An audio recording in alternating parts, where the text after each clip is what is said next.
Who would you choose? A crazy grenadier with all kinds of explosives and deadly riptire? A mad scientist that bends the laws of gravity for his own gain? Or the elderly? Hello everyone and welcome to today's very happy and long-awaited review. By who? By me! Why? This is the first time I will review a hero that I proudly main, or mained. At this point, I don't even know if I main anyone. The enormous amount of playtime, all hidden techs, advanced mechanics that I learned, and very good memories I formed while playing this hero surely won't influence the final score of this review. Also, Ana being a support hero makes me really worried as I wonder if I should review the other very skillful, fun, and handsome hero in this game. But I guess Baptiste will have to wait a little bit more. The combination of one of the most satisfying mechanics in all of video games, that is sniping, with a role that is considered boring and stale, creates a perfect solution for people who want to support their team but also be fully engaged in the game and the actions they take. Healing overall most of the times feels more like a chore rather than a game mechanic that creates the same satisfaction as fragging the enemy gamers. Think about it, what is more engaging, fun and proactive to do?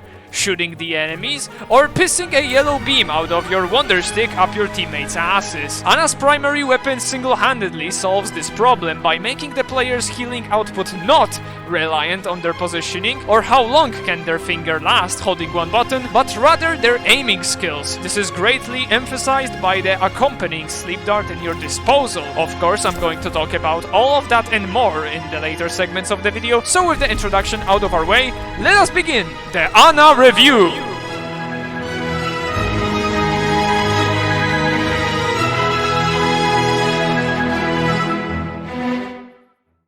Story. First of all, yes, I read all of that. Second of all, most of it is just filler content, so let me do you a favor and only give you the important details. It all started in Egyptian army where Ana was a soldier, a sniper to be more precise. She was good, like really good. So, to make her story interesting, she was the best in the world. Why? No reason, just roll with a random Egyptian soldier being magically the best sniper in the world. Also, she has a robo-eye that makes her vision so good she doesn't need a scope.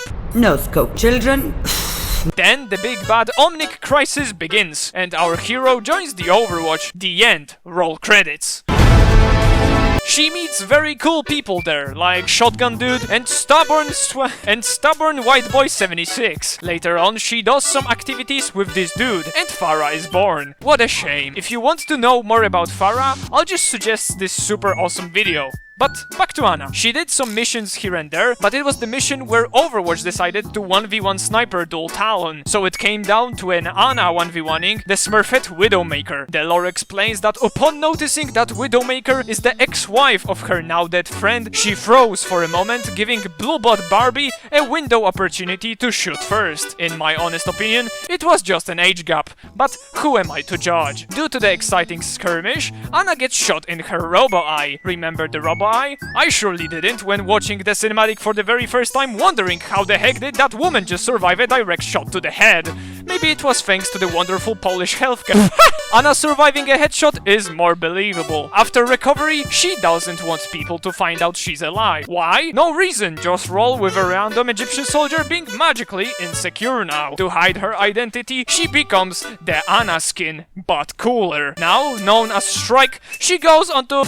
Stop, too late, she's a furry now. Okay then, now that she's a furry, she helps Sweaty Soy 76 to get revenge on Edgelord, to finally end the... Oh, whoops, too late again, she's back to being regular Ana now. Right then, great. Ana being herself now finally reunites with her daughter, because till that moment, Farah only had a stupid piece of paper instead of a mother. She's also somewhat responsible for getting the gang of misfits into Overwatch, and that's the story of Ana. How does it feel to know there is a character in this game that is canonically a furry? Design! As mentioned in the intro, it was a genius idea to combine the sniping playstyle with a support role. I don't want to be the nerd emoji or a nostalgia Andy, but without this, Ana wouldn't exist. Change my mind. Something that I usually do when checking out any characters in video games is looking at their concept art, and can I just say, why does Ana look more buff than Zarya in this picture? Her primary weapon design is really disappointing if you think about it. There are many more sniper rifle designs that are way better than the default one, because it just looks like a toy. The shapes are too smooth and round, and I just don't like it. Everything else though, solid stuff. Hoods are always a W. Okay, almost always. The entire cloak and all the belts with equipment strapped all over her, she just looks badass. The aesthetic and quite interesting lore behind the eye patch adds an additional layer of depth into the character, opposite to some other characters. The color scheme is also very pleasant to look at. Mixing the dark elements with light brown coat and blue elements is wonderful. Blue is a very safe color, so you can't go wrong with it. Oh wait! The only thing that I truly not like is her voice actor. The infamous long screaming while falling to her demise, and character interactions that just end uncomfortably or try to be edgy, even though the voice doesn't fit that kind of tone at all. Also, the emotes are trying to represent a grandma that can barely move, yet her highlight intros are bursting with Giga Chat aura, with dynamic momentum, sharp moves, and very good camera angles. Thank you, Blizzard, but please add the different spear stories already. And to be 100% fair with you guys, I can swallow all of these cons just because there is a gigantic factor that makes this hero pure gold. Gameplay! Now it's time we talk about the real reason this hero deserves the title of the most impactful character added to the game. Wait, what? Yes, you heard me right! The addition of Ana to the support role single-handedly revolutionized the support role as we know it. Till this day, we haven't received another support hero that has to accomplish something above average to provide healing for their team. Even the newest friend added to the list fails to give something most veteran support players carve. Flower go puff? No! The only hero that comes close to this statement is Baptiste, where you also need to aim your projectiles to output healing, but you are still treated lightly with the possibility of healing with just the splash heals. If you want a glimpse of what it's like to be a skilled healer in your team, try to heal Pharah as a Baptiste. Have fun! The primary weapon of Ana is a gift from the kind gods from above. It can heal teammates if you shoot them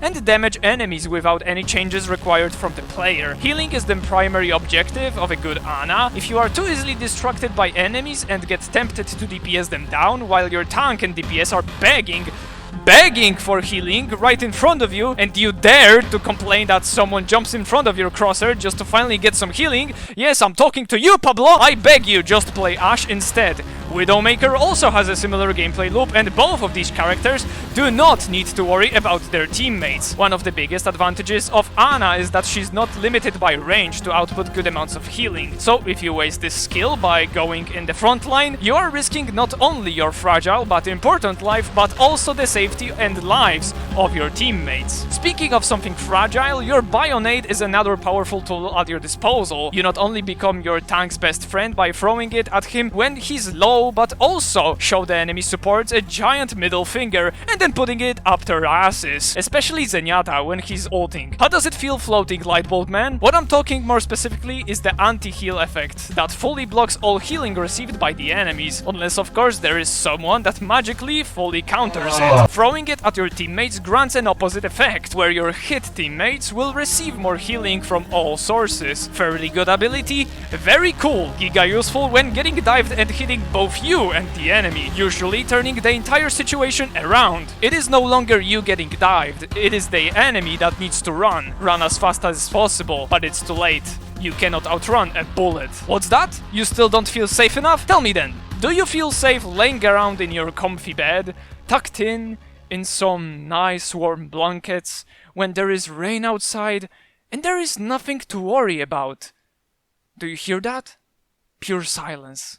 Yeah, that's right. A perfect environment to rest and get some healthy sleep. You won't even realize there are 5 people staring right at your body, laying defenseless on the ground. Everyone pointing their gun at your head. It's just a matter of seconds before you wake up. That delightful. Time! Ultimate ability of Ana, the perfect partner to dance with any other ultimate. Okay, No not one quite. can- Nano Boost, or should I say Highlight Maker, is a 100% selfless ability that grants one of your teammates a boost to most of their stats. Boosted damage, boosted defense, boosted Riz. All of that in a single press of a button, showing her motherly love to everyone. Ana is the teammate you want to love, giving absolutely zero flying frogs about herself. Only her teammates are important. If I had a penny for every Genji montage where there isn't a single Nanoblade shown, I would still be in the same spot as I am today.